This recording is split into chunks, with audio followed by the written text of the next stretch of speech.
வேதனையிலும் வேதனை.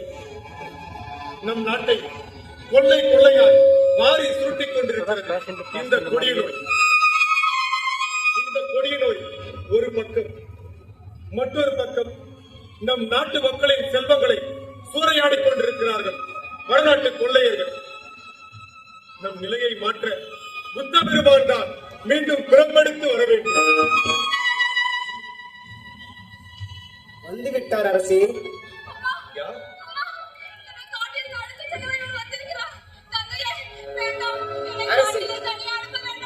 லட்சப்பட வேண்டாம், இவர் நம்முடைய மத்தியை பாருங்கள். மத்தியும் இந்த நேரத்தில் இங்கு வந்ததற்கான காரணம் அறிவிப்பில்லாமல் வரக்கூடாது என்பது உனக்கு தெரியாதா? அனுமதியின்றி வரக்கூடிய தைரியத்தை உனக்கு யார் கொடுத்தது? நான் தான் கொடுத்தேன் சாவு. நம் நிலைமை மிகவும் சீர்கட்டுக் கொண்டிருக்கிறது. அதற்காகத்தான் மத்தேயுவுக்கு எல்லா அதிகாரத்தையும் கொடுத்திருக்கிறேன். மத்தேயு, நீ வந்ததற்கான நோக்கத்தை அளவுக்கு மீறி அதிகாரம் கொடுக்கிறீர்கள்.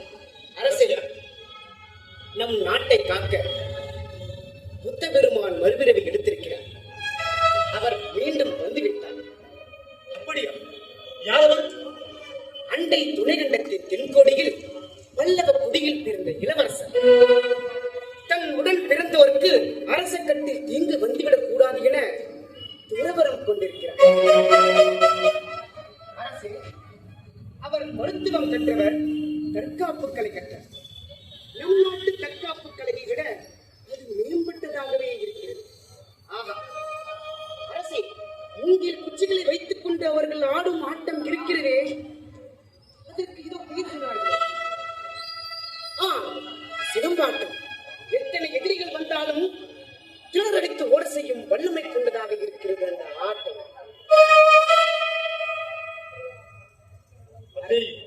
உடனடியாக அவரை நம் நாட்டிற்கு கொண்டு வா, ஏற்பாடுகளை செய். அப்படியே ஆகட்டும் அரசே, இப்பொழுதே செய்கிறேன்.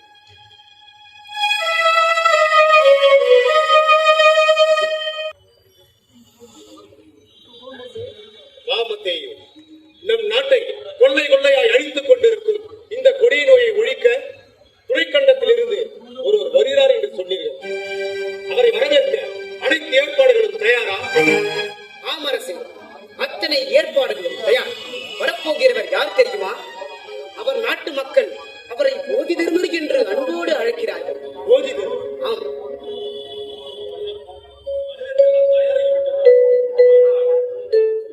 என்ன தளபதியாரே, ஆனால் என்று எடுக்கிறீர்கள்? நாட்டை ஆள வேண்டும் இந்த புத்தமரம் புகுந்து துறவுகோலம் போடுவதற்கு காரணம் என்ன? இவர் உண்மையில் துறவிதானா அல்லது துறவி போல் நடித்து எதிரி நாட்டை ஏற்பட்ட செய்யும் சதி வேலையா? தளபதியாரே, ஏன் உங்களுக்கு இந்த ஐயம்? அரச பாபத்திலிருந்து சுகபோகங்களை அனுபவிக்க வேண்டியவர் இப்படி துறவுகோலம் போட முடியுமா? அது உண்மைதான் இருக்கும். அரச மரபில் பிறந்தவருக்கு உறுதி முழுக்க வீரம் தான் இருக்கும். அப்படி இருக்க இவர் எப்படி ஞானத்தை போதிக்க முடியும்? அரச போகத்தையும் வீரத்தையும் விட முடியாதல்லவா? அவர் நாட்டில் பெருமையாக பேசுவதற்கு பல காரணங்கள் இருக்கலாம். ஆனால் நம் நாட்டிற்கு அவர் எந்த அளவிற்கு பெருமை உடையவராக இருக்க முடியும்? எதையும் யோசித்து பார்ப்பது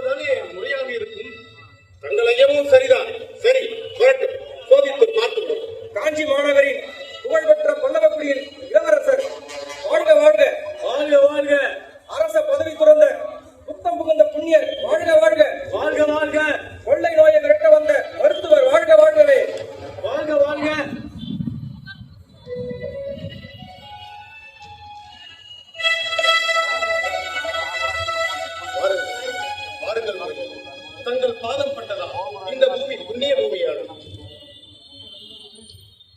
ஐயா, புத்தரே, எனக்குள் பல ஆண்டுகளாக ஜினடித்து வரும் ஐயத்துக்கு தாங்கள் தான் பதிலளிக்க வேண்டும். சொர்க்கம் நரகம் பற்றி அனைத்து மதங்களிலும் நம்பிக்கை உள்ளது. ஒரு மனிதனுக்கு எப்போது சொர்க்கத்தின் கதவுகள் திறக்கப்படுகின்றன, எப்போது நரகத்தின் கதவுகள் திறக்கப்படுகின்றன? யாரிடம் என்ன கேள்வி கேட்க வேண்டும் என்று கூட தெரியாத மூடனே, உனக்கெல்லாம் யார் இந்த பதில் எடுத்தது? தளபதியாரே, உங்களுக்கான நரகத்தின் கதவுகள் திறக்கப்பட்டு விட்டன. நரகத்தின் கதவுகள் மூடப்பட்டு இப்பொழுது சொர்க்கத்தின் கதவுகள் திறக்கப்பட்டு விட்டன. அருமை குருவே, அருமை. சரி சரி குருவே, தாங்கள் நீண்ட தூரம் பயணம் மேற்கொண்டதா அழைப்பாக இருக்கிறீர்கள். இதோ இந்த அரண்மனையில் எத்தனையோ ஏற்பாடுகளை செய்திருக்கிறீர்கள். தாங்கள் தங்கி உழைப்பார்கள். நான் இங்கு தங்குவதற்காக பிறந்தவன் அல்ல. எனக்கான ஒரு இடத்தை தெரிவு செய்து நான் அங்கேயே இருந்து கொள்கிறேன். என்னை வரவேற்பதற்கு அனைவரும் கூறியிருக்கிறீர்கள். தங்களுக்கு இளவரசி இருப்பதாக கேள்விப்பட்டேன். அவரை மட்டும் காணவில்லையே. இங்கே அவர் ஏன் அமைதியாக இருக்கின்றீர்கள்? என்னை காண்பதில் அவருக்கு மகிழ்ச்சி இல்லையா? அவருக்கு உடல்நிலை சரியில்லை. அவருக்கு நோய் ஒன்று தாக்கி இருக்கிறது. ஒன்றுமில்லை. எங்கே நான் அவரை காணலாமா?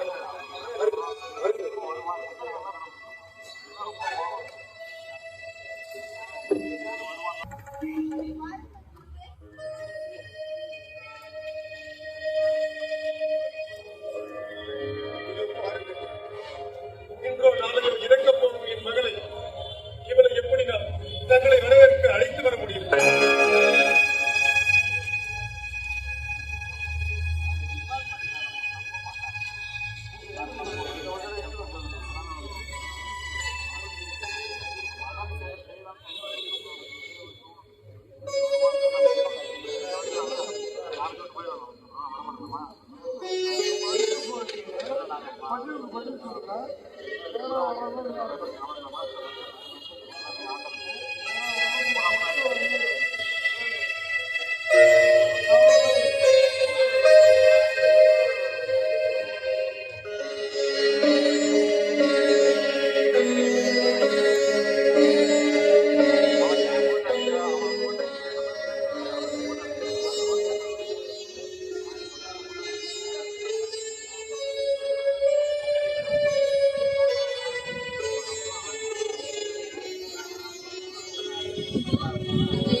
தாங்கள் யாருன்னே தெரியவில்லை. மருந்து கொடுத்த அரை நாடிகளிலே இறக்கப் போகும் என் மகன் எழுந்து நடக்கிறாளே. உங்கள் புகழ் ஓங்குகிறது, உங்கள் புகழ் ஓங்குகிறது. இதே போல என் நாட்டில் உள்ள மக்கள் அனைவரும் இந்த கொடிய நோயால் பாதிக்கப்பட்டிருக்கிறார்கள். அவர்கள் நோய் நீங்கள் தான் வழி செய்ய வேண்டும். அத்தோடு எங்கள் நாட்டை கொள்ளையடித்துக் கொண்டிருக்கிறார்களே, அவர்களுக்கு நீங்கள் தான் தக்க பதிலடி கொடுக்க வேண்டும். நிச்சயம் நடக்கும்.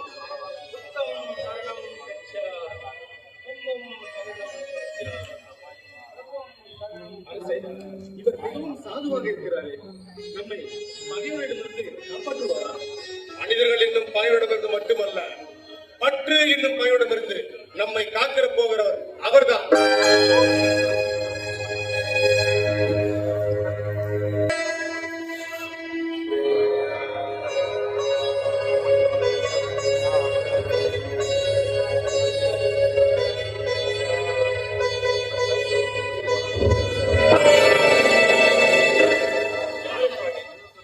அமைதியாக கண்களை மூடி தியானம் செய்வீர்கள். நீ வைக்கிறாயே. மிகப்பெரிய வீரனாமே, போர்க்கலைகளை சொல்லிக் கொடுக்கத்தான் இங்கே வந்திருக்கிறாய் என்று கேள்விப்பட்டேன். அதனால் தான் உன்னிடமிருந்து என்னை பாதுகாத்துக் கொள்ள இதை செய்கிறேன். நான் இயல்பிலேயே யாரையும் துன்புறுத்துவது கிடையாது. மக்கள் எதிரிகளிடமிருந்து தங்களை பாதுகாத்துக் கொள்ளவே அவர்களுக்கு அதை பயிற்சி அளிக்கிறேன். எதுவும் பேசாதே. நீ பேச பேச உன் கைக்கு கட்சியை இறக்கிக்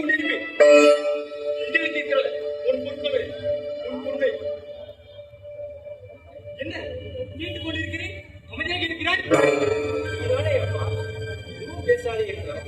அதனால்தான் அமைதியாக இருக்கிறேன். நான் கேட்கும் முன் மட்டும் பேசினால் போதும். உங்களை எங்கே வைத்திருக்கிறாய்? நானும் ஒரு சாதாரண துறை. என்னிடம் எப்படி பொருள் எல்லாம் இருக்கு.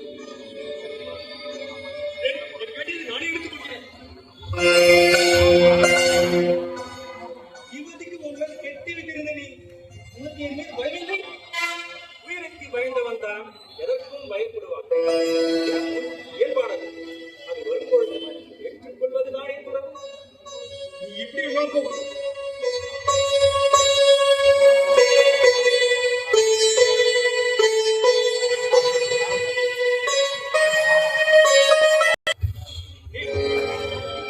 உதவி செய்தவருக்கு நன்றி தெரிவிப்பதுதானே மனித குணம். நன்றி நன்றி. இல்லப்பா, வெளியில் கடும் பனி, கடும் குளிர்காற்றில் விளக்குகள் அணையாமல் இருக்கவே கதவை மூடி வைத்திருந்தேன். நீ செல்லும் பொழுது கதவை மூடிவிட்டு செல்லும். சரணம் கச்சா, சரணம்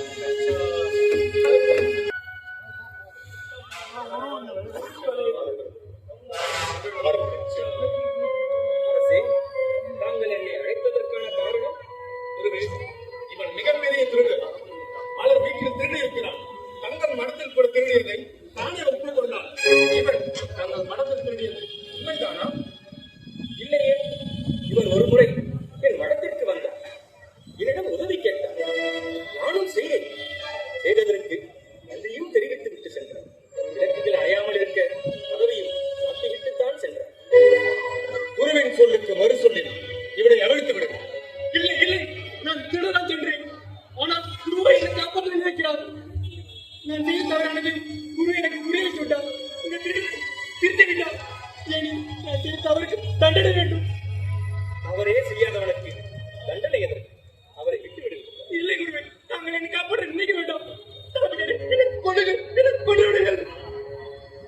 எப்பொழுது ஒருவன் தன் தவறை உணர்ந்து விட்டானோ அப்பொழுதே அவனது பாவங்கள் மன்னிக்கப்பட்டு விட்டன. அதனால் அவனை விட்டுவிடுங்கள். எந்த தண்டனையும் அவருக்கு கொடுக்க வேண்டும். குருவே, உங்கள் நேரத்தை நாங்கள் வீணாக்கி விட்டோம். மன்னியுங்கள். தளபதியாரே, இவனை அவிழ்த்து விடுங்கள். எங்கேயாவது சென்று பிழைத்துக் கொள்ளட்டும்.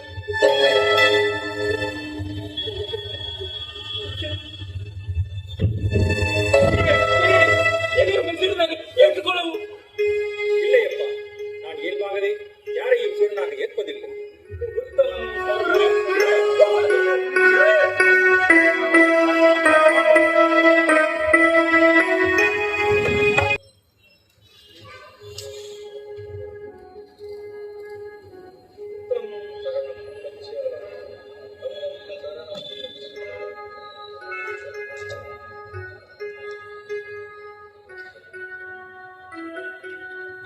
குருவே, தாங்கள் என்னை சீடனாக ஏற்றுக்கொள்ள வேண்டும். குருவே, தாங்கள் என்னை சீடனாக ஏற்றுக்கொள்ள நான் என்னதான் செய்ய வேண்டும்?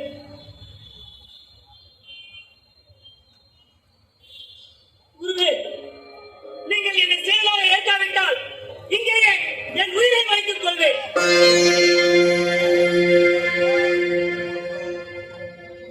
நீ யார்? குருவே, புத்தத்தை பின்பற்றும் எண்ணற்ற மக்களுள் நானும் ஒருவன். உன்னை புத்த கொள்கை உடையவனாக மாற்றியது எது? குருவே, தங்களை செந்தத்துவம் தானே. அப்படியா? சென் தத்துவத்தில் முக்கியமான தத்துவம் ஒன்றை கூறு பார்க்கலாம். குருவே, ஒன்றை இழந்தால்தான் மற்றொன்றை பெற முடியும் என்பது செந்தத்துவத்தின் அடிப்படை கூறுகளில் ஒன்று. இந்த வெண்படிகளை நீ சிவப்பு நிறமாக மாற்றினால் அப்பொழுது உன்னை நீ சீடனாக ஏற்கிறேன். குருவே, எவ்வாறு இந்த வெண்படிகளை செந்நிறமாக்குவது? ஒன்றை இழந்தால்தான் ஒன்றை பெற முடியும். குருவே, குருவே, அதை கூறிவிட்டு செல்லுங்கள். என்ன செய்வேன்? இந்த வெண்படிகளை செந்நிறமாக்க வேண்டுமா? இந்த வெண்படிகளை செந்நிறமாக்கினால் நான் அவரை சீடனாக முடியுமா? என்ன செய்வது? என்ன செய்வது?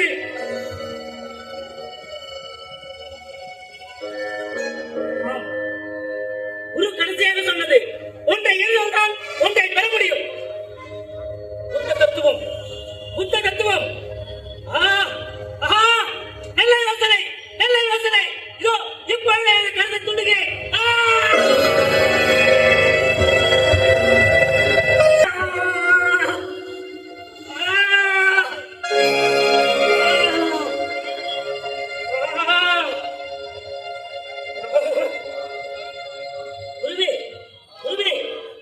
தாங்கள் கூறியது போல் இந்த வெண்படிகளும் செந்நிறமாகிவிட்டது. புத்த தத்துவத்தின்படி ஒன்றை இருந்தால்தான் ஒன்றை பெற முடியும். கருத்தை இழந்துவிட்டேன். குருவே, என்னை தங்களின் சிறராக ஏற்றுக்கொள்ள வேண்டும்.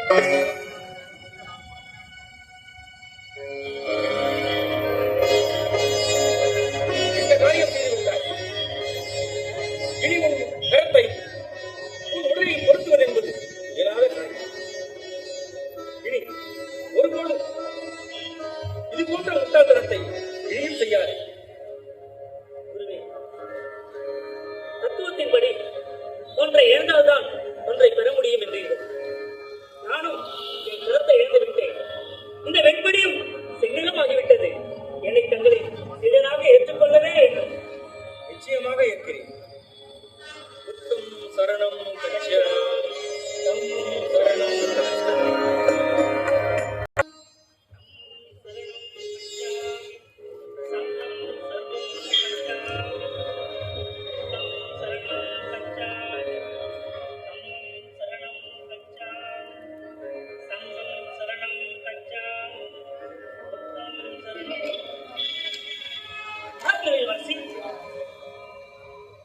குரு வெற்றிக்கு சென்றிருக்கிறார்.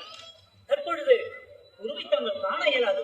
நான் குருவை காண வரவில்லை, தங்களைத்தான் காண வந்தேன். என்னை காணவா? என்னை காண்பதற்கு என்னிடம் ஒன்றுமில்லையே. ஒன்றுமில்லை என்பதை எதை வைத்து சொல்கிறீர்கள்? ஒன்றுமில்லை என்ற தத்துவத்திற்கே பொருள் தேடிக் கொண்டிருக்கும் நான் ஒரு சாதாரண புத்த பிக்குதான். ஆனால் தாங்களோ புத்தரை போன்று மிகவும் தெளிவாக பேசுகிறீர்கள். துறவியாவதற்குரிய அனைத்து தகுதிகளும் தங்களுக்கு இருக்கிறது என்று நான் உணர்கிறேன். நான் துறவரம் புணுவதற்காக இங்கு வரவில்லை, தங்களை காணவே இங்கு வந்தேன். நான் முன்னமே கூறிவிட்டேன் என்னிடம் ஒன்றுமில்லை என்று. உங்களிடம் நல்ல உள்ளம் இருக்கிறது. அந்த உள்ளத்தில் எனக்கு ஒரு இடம் கிடைக்குமா என்றுதான். அதை பாயும் இந்த உள்ளத்தை அடக்கி ஆள்வதற்கே வழி தேடிக் கொண்டிருக்கும் இந்த அடியவனிடம் ஒன்றுமே இல்லை. ஒன்றுமில்லை என்பதை எதை வைத்து சொல்கிறீர்கள்? ஒன்றுமில்லை என்று சொல்லக்கூடிய ஒரு பானையில் எப்படி காற்று நிரம்பி வழிகிறதோ அது போலதான் தங்களின் மீதான காதல் என் மனம் என்னும் பானையில் நிரம்பி வழிகிறது. அந்த பானையில் உள்ள காற்றை வெளியேற்றி விடுங்கள், மனம் அமைதி கொள்ளும். மன அமைதி என்பது நாம் விரும்பும் ஒரு பொருள் நம் அருகில் இருக்கும் பொழுது அது நம்முடன் தான் இருக்கிறது என்ற நம்பிக்கையிலிருந்து பிறக்கிறது. காதல் என்னும் காற்றை வெளியேற்றி விட்டால் துயரம் என்னும் வெற்றிடமே நிரம்பி நிற்கும். தங்களின் காதல் காற்றை சுவாசித்து தங்களை மட்டுமே நேசித்து என் பிறவி பயனை அடைந்திட நினைக்கிறேன். என்னை துயரம் என்னும் வெற்றிடத்தில் தள்ளிவிடாதீர்கள். இன்பமும் துன்பமும் அவரவர் மனநிலையை பொறுத்தது. கனமான பாறையை தனது தலையில் தூக்கி வைத்துக் கொண்டு கனக்கிறது என்று வேதனைப்படுவதை விட அந்த கனமான பாறையை தூர எரிந்துவிட்டு தலையில் கனம் இல்லாமல் இன்பமாய் வாழ்வதே சிறந்ததாகும். புரிகிறது. என் காதலை பாரம் என்கிறீர்கள். அதை எடுக்கும் நிலையில் தாங்கள் இல்லை. மனம் என்னும் குடிவையில் தாங்கள் ஏற்கனவே துறவரம் என்னும் நீரை ஊற்றி வைத்து விட்டீர்கள். என் காதல் எனும் காற்று நுழைய இனி வழியே இல்லை என்று புரிந்து கொண்டு நான் செல்கிறேன். புத்தம் சரணம் கச்சாமி, சங்கம் சரணம் கச்சாமி. இளவரசி இந்த நேரத்தில் இங்கே எங்கே? மடத்திற்கு சென்று வருகிறேன். மடத்திற்கா? காரணத்தை தெரிந்து கொள்ளலாமா? குருவை காண வந்தேன். பார்த்து விட்டீர்களா? இல்லை. அப்படி என்றால் அவர் வரும் வரை காத்திருக்கலாமே. இனி யாருக்காகவும் காத்திருக்க போவதில்லை. மனம் தளர வேண்டாம். மழை பெய்யும் என மண்ணுக்குள் தவம் இருக்கும் நுரையீரல் மீனை போல உங்கள் காதல் இதயத்தில் புதைந்து கிடக்கிறது. அது அன்பு என்னும் மழை பெய்யும் பொழுது நிச்சயம் வெளிவந்தே தீரும். ஆமா, ஆனால் இனி அது நடக்காது என்று உணர்ந்து விட்டேன். துறவரமே நல்லறம் என்று நினைப்பவர் நெஞ்சத்தில் என் நினைவினை குடியமர்த்த என்னால் முடியவில்லை. அழகை விரும்பத் தெரியாத மடையனவர் உன்னை பார்த்த பின்பு காதல் என்னும் கோட்டையை நான் எப்போதோ மனதில் கட்டிவிட்டேன். துறவரத்தை விட இல்லறமே நல்லறம் என்று உன்னை பார்த்ததும் நான் புரிந்து கொண்டேன்.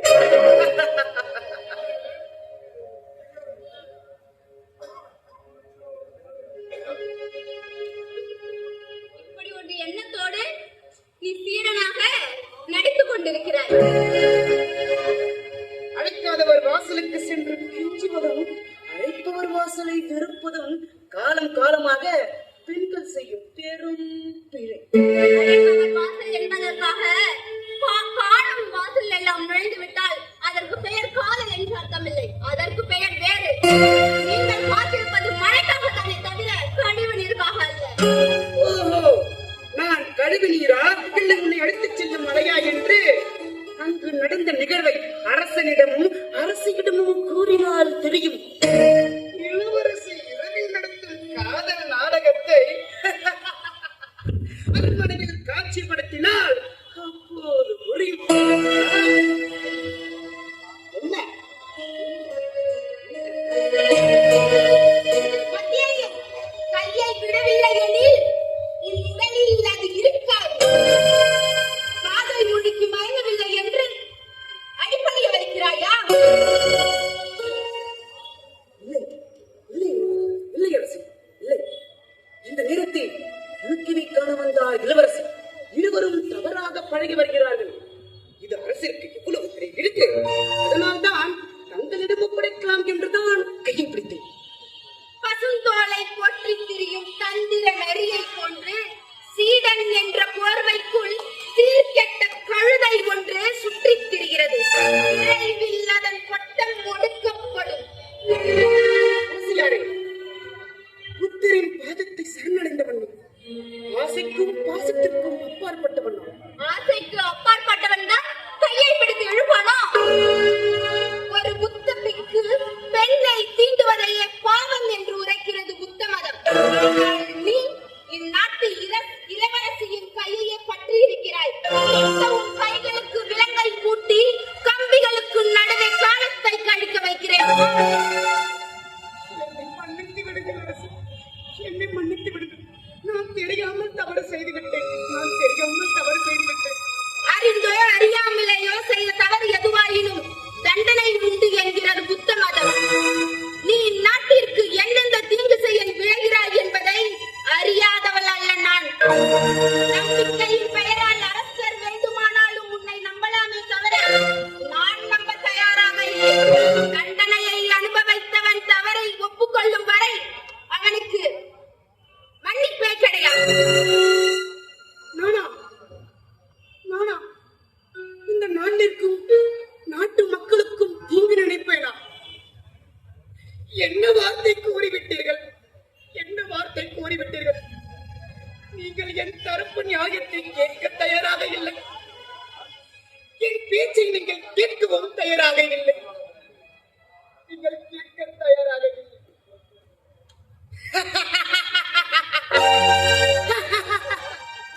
அதே போல நீங்கள் என்ன சொன்னாலும் அரசரும் கேட்க போவதும் இல்லை.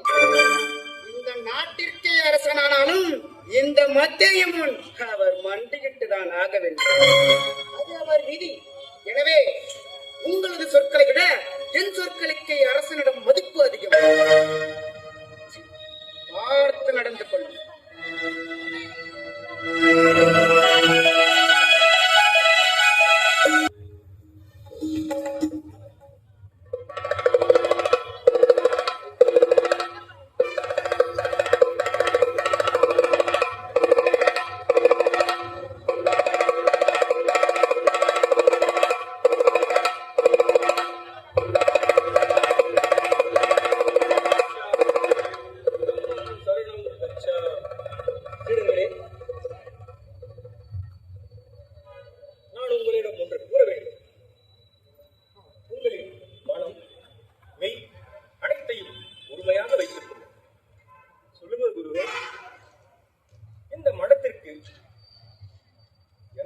மகனாக குருவாக உய்கேவை நியமிக்கிறேன்.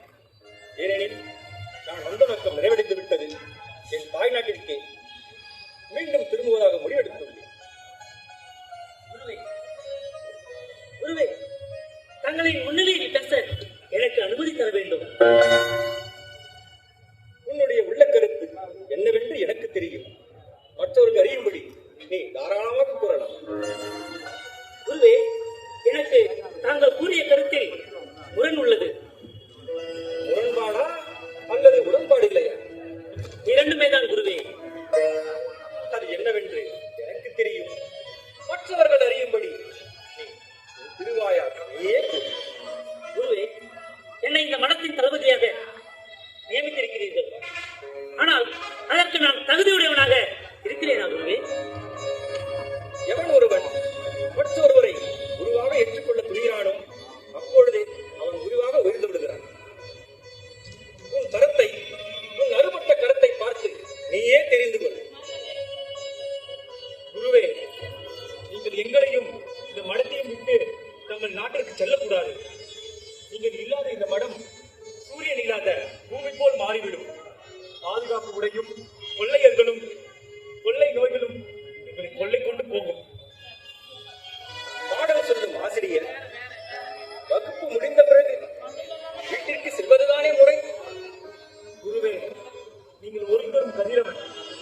உங்கள் ஒளியை மறுக்கவும் முடியாது, தடுக்கவும் முடியாது. நீரோடையானது செல்லும் வழியெல்லாம் வளம் கொடுக்கும். அதேபோல் நீங்கள் இங்கேயே தங்கி செழித்தோக்கி வாழ உங்களுக்கு வழிவகுக்க கூடாதா? உன் மனம் இன்னும் தெளிவடையவில்லை. தெளிவடையும் போது உனக்கு தானாக புரியும். உய்கே, நாம் சற்று காலாக நடந்துவிட்டு வரலாமா? வாருங்கள் குருவே. புத்தகம் சரணம் தத்வா.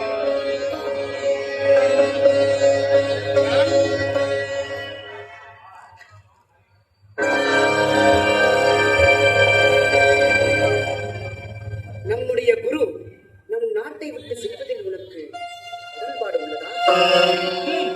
நிச்சயமில்லை. குரு இல்லாத இந்த மடம் அரசு இல்லாத நாடு போல் பாழாய் போய்விடும். அப்படி என்றால் நான் ஒன்று சொல்கிறேன், அதனை கேட்பாயா? நிச்சயமாக குரு நம்முடனே இருப்பார் என்றால் நான் எதை வேணாலும் செய்ய தயாராக உள்ளேன்.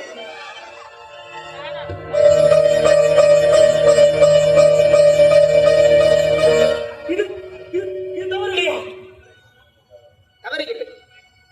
குரு நம்முடனே இருக்க வேண்டும் என்றால் எது வேண்டுமானாலும் செய்யலாம். அது தவறில்லை.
இங்கு என்ன நடக்கிறது? யார் இந்த படுபாதக செயலை செய்தது? ஏய், நீதானே இந்த கொடிய செயலை செய்தாய். என்ன செய்கிறேன் பார். பல்லாயிரக்கணக்கான பேருக்கு போர்க்களை பயிற்சிக்கும் நீங்கள் இப்படி ஒரு செயலை செய்யலாமா? நானும் சொல்லும். வெறும் கதைகளை சொல்லும். அவரை ஒன்றும் சொல்லாதீர்கள். நான் செல்லத்தான் வேண்டும். நீங்கள் என்னை காண வந்ததற்கு மிக்க நன்றி. ஏன் இப்படி பேசுகிறீர்கள்? ஏன் என் மருத்துவர் இன்னும் வரவில்லை?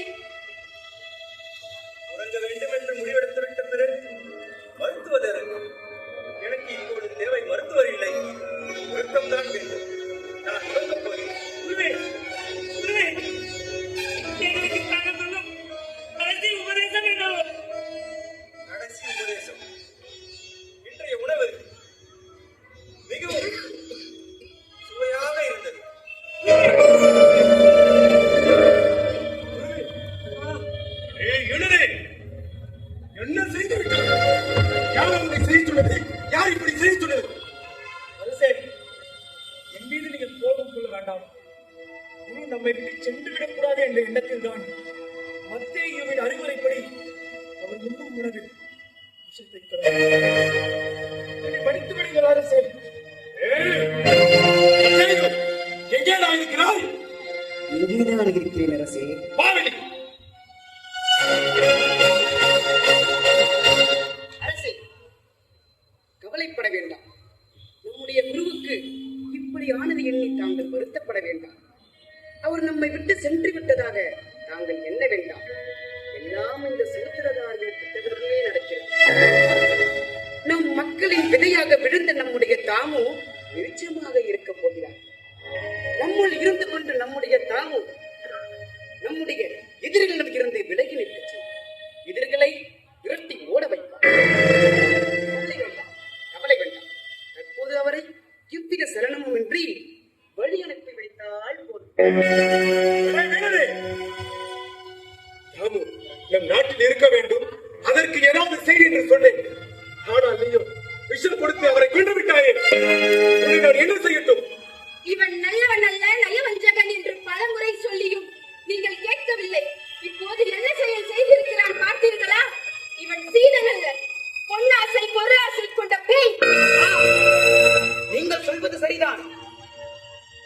இந்த மடாதிபதியின் பதவிக்காக நான் கொண்ட ஆசை உண்மைதான். திட்டம் நிறைவேறிவிட்டது.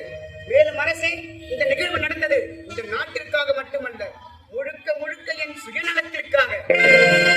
என்னை வைத்துக் கொண்டு இந்த மனத்தின் குருவை இவர் எப்படி தேர்ந்தெடுக்கலாம்? என் நெஞ்சு பொறுக்கவில்லை.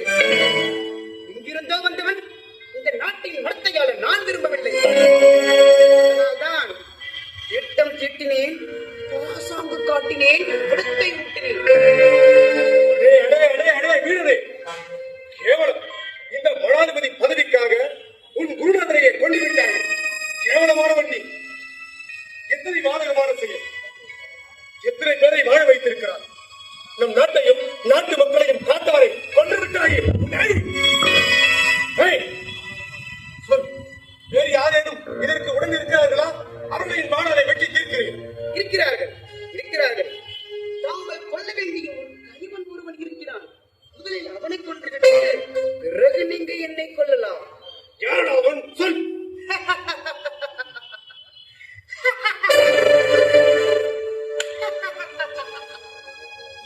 தம் நாட்டு மக்களின் நலனிற்காக தாவுவை தமிழ் இங்கு கொண்டு வந்தான்.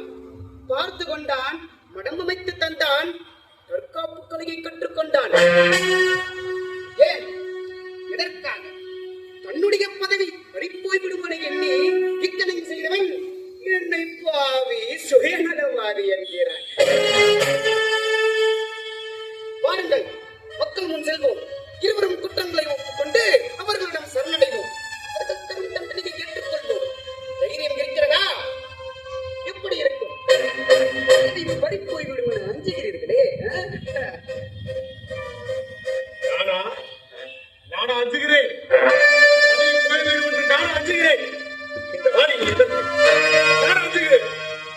ராமுவை நாடா பண்றேன். ராமு ஏன் வரவழைத்தேன்? என் நாடும் நாட்டு மக்களும் கொள்ளை நோயால் அழிந்து கொண்டிருக்கிறார்கள். ஒரு பக்கம் வடதிசையிலிருந்து கொள்ளைக்காரர்கள். நான் என்ன செய்வேன்? என் மக்களால் எதிர்த்து போயிட முடியாது. அதற்காகத்தானே நீ சொன்னவன் அழைத்து என்று சொன்னேன். ஆனால் நீயோ ஆபத்தை நீ செய்துவிட்டு கிழித்து போடுகிறாயா? சிந்தித்துப் பார். தமிழ்நாட்டு மக்கள் நம்மை என்ன நினைப்பார்கள்? துரோகிகள் ஆகிவிட்டோம். நீயும் நான் மட்டுமல்ல, நம் நாட்டு மக்களே துரோகிகள் ஆகிவிட்டோம். ஆனால் சொன்னது ஒன்று மட்டும் உண்மை.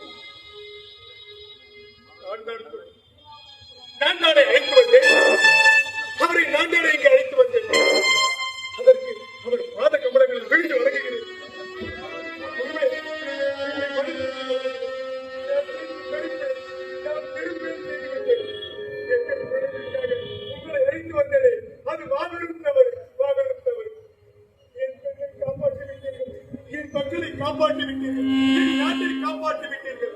என் தொழில்கள் அஞ்சு ஓடிவிட்டார்கள். நாட்டு மக்கள் உங்களுக்கு துரோகத்தை செய்து விட்டார்கள். துரோகத்தை செய்து விட்டார்கள். நான் பாவி. நீங்கள் பாத கவனத்தை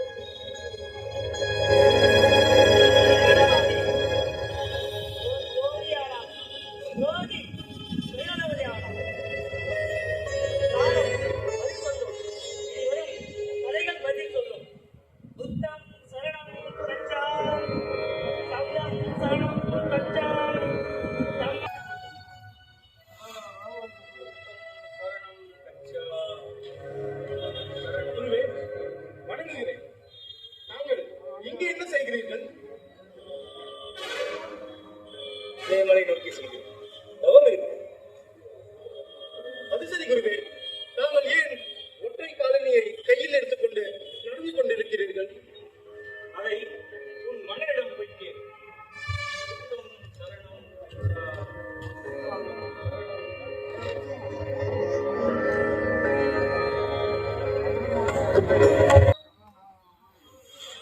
துரோகிகள் அழிந்தார்கள். அவர்கள் எங்கேயோ சென்று ஒழிந்தார்கள். தாமுவை கொண்டவர் இன்றைக்கு சிறையிலே இருக்கிறார்.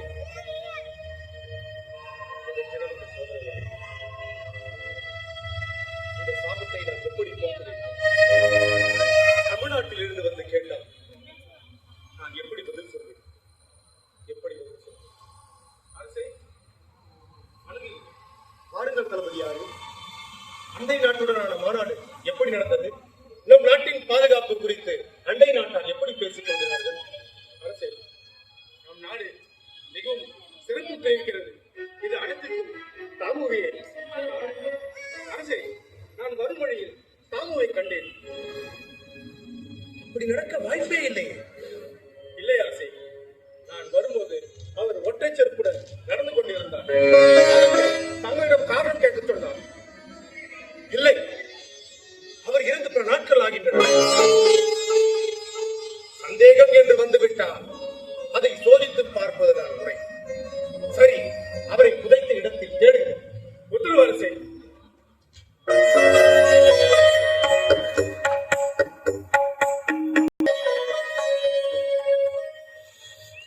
அரசே, என்னால் நம்பவே முடியவில்லை. நீங்கள் புதைத்ததாக சொன்ன இடத்தில் தாமுவை காணோம். அதற்கு மாறாக ஒற்றை செருப்பு இருக்கிறது. தத்துவத்திற்கு இறப்பேது தளபதி. தத்துவத்திற்கு பிறப்புண்டு, இறப்பில்லை. போதி தர்மர் ஒரு அவதாரம். அவருக்கு இறப்பில்லை. அவர் எண்ணம் மேற்கு நோக்கி செல்ல வேண்டும். அதுதான் புத்தரின் எண்ணமும் கூட. நீங்கள் வேண்டுமானால் நம் படையை கொண்டு அவரை தேடி வரலாமே. உத்தரவு அரசே, உடனே செல்கிறேன். அரசே, மேற்கு நோக்கி செல்லும் சூரியனை கிழக்கிற்கு மீண்டும் அழைப்பது முறையல்லவே.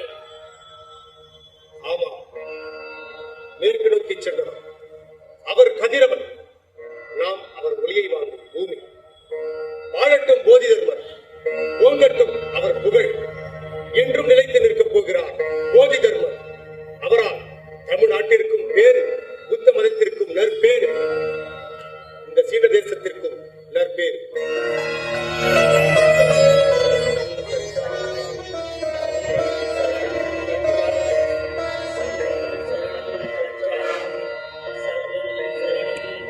இதுவரை நீங்கள் கண்டுகளித்தது இலங்கேஸ்வரனின் போதி தர்மர். நன்றி, வணக்கம்.